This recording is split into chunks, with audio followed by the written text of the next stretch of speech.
All right, welcome back to the channel. It's your boy Fanon, and in this video, we're going to talk about what Gervonta Tank Davis had to say about the ERROL Spence Jr. Terence Crawford fight. Another prediction coming in, and this one is real severe. Let's talk about that in this video.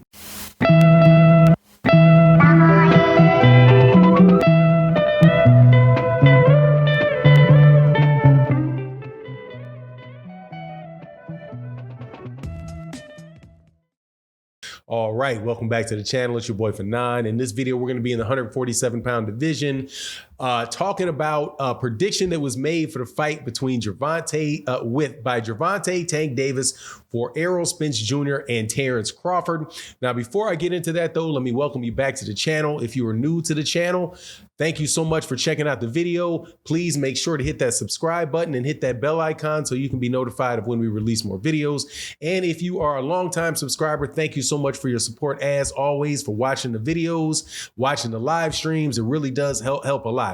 All right, so let's get into this. But a lot of, big fight, obviously. Everybody's waiting to see whether or not it's going to happen between ERROL Spence Jr. and Terence Crawford. But I heard a prediction for the fight that came from Gervonta Tank Davis about the fight, and I thought it was real interesting because I, to date, had not heard anybody other than James Toney sound so convinced about what the outcome of the fight would be, right? Now, if you recall, maybe about 3 weeks ago, there was during the time that there was the Hall of Fame inductions taking place in Canastota for the International Boxing Hall of Fame. Guys like Antonio Tarver, Roy Jones Jr., James Toney, Tim Bradley, all predicted that Terence Crawford was going to win the fight. Gave reasons for it. Some of them a little bit more strong than others, but ever since then, it seems like the tide of people making predictions about the fight has turned a little bit, man. And it's funny how that stuff works, right? But Gervonta Davis did not hold back at all in what he said. He was like, look, anytime this fight happens between ERROL and Terence, could happen today, tomorrow, next month, ERROL Spence Jr. is going to knock out Terence Crawford. He said Terence Crawford is a good fighter, but he's not a pound-for-pound fighter.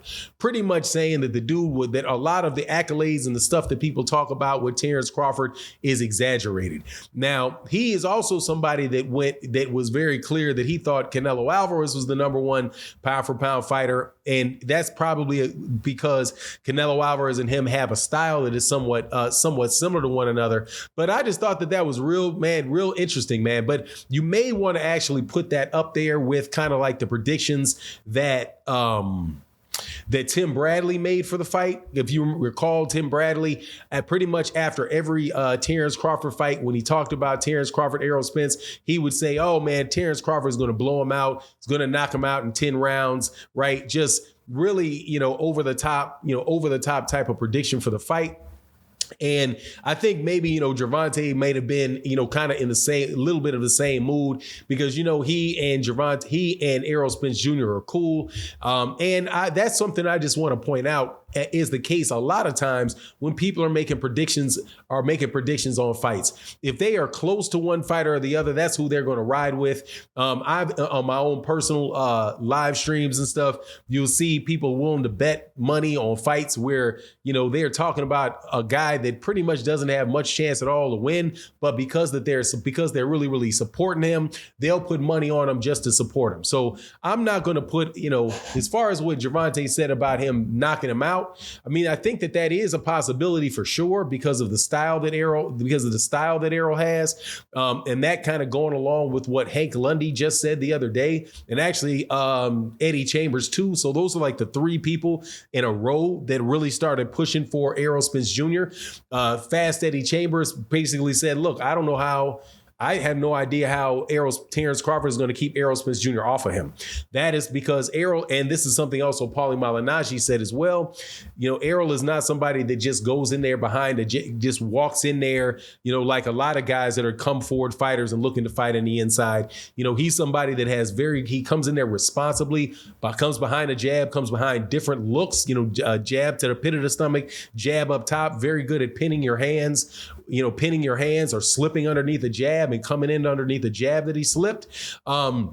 or a counter jab, especially against a southpaw, orthodox guy that may try to come over the top of the southpaw jab, like what happened with Yordenis Ugas, just kind of slipped in there and handled his business inside on Yordenis Ugas. Then there's, Hank Lundy. Hank Lundy was saying pretty much the same thing, like that, look, man, Terence Crawford is somebody that's used to being bigger than guys in the ring with him, especially when he fought at 140 pounds. I think that that's probably the case too with any fighter. Like, as far as his length and height and all of that, he's probably been bigger than everybody he's fought at 147 as well. And Hank Lundy actually said that at the fight that they had at 140, Terence Crawford came into the ring at 160. So, he's probably been a welterweight in the ring for a long time, but that advantage kind of slips away when you have a guy that probably could be fighting, end up fighting at middleweight if he wanted to in ERROL Spence, because ERROL is most definitely the bigger guy.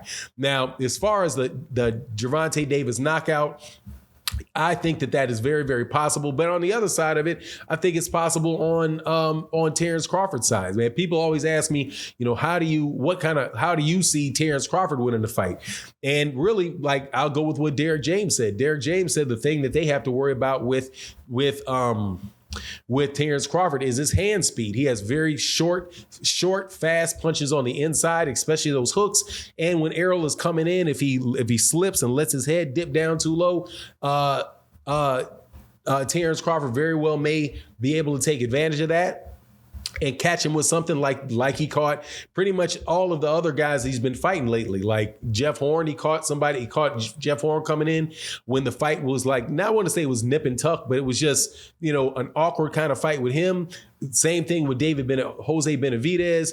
It was a fight where Terence Crawford really didn't take control of the fight up until, I believe it was the 11th round, might have been the 12th round, where he hit him with that uppercut, right?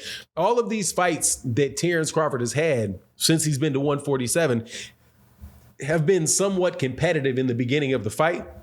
And Terence has been able to find that gap that really hurts the other guy and allows him to jump on him and get him out of there. And that's possible with ERROL Spence. You saw it kind of happen with Yordenis Ugas. Yordenis Ugas hit him with a hook on the inside, knocked his mouthpiece out, and then ERROL went to looking for his mouthpiece. Now, I first thought, that may have been a loss of focus or concentration, but at the same time, he might have got buzzed and really kind of lost his, lost his sense of himself for a second there, then got hit by a really big shot. However, after that took place, Errol Spence Jr. came and ran right through him. But, as far as what Javonte says, as far as him, Terence Crawford not being pound for pound, though, I disagree with that. I think he is. I think he's one of the best fighters in boxing, if not the best pound for pound fighter in boxing based on his accolades. But I agree that Errol Spence Jr. will win the fight. But anyway, that's my take on the matter. You let me know what you think in the comment section. And with that, I'm out.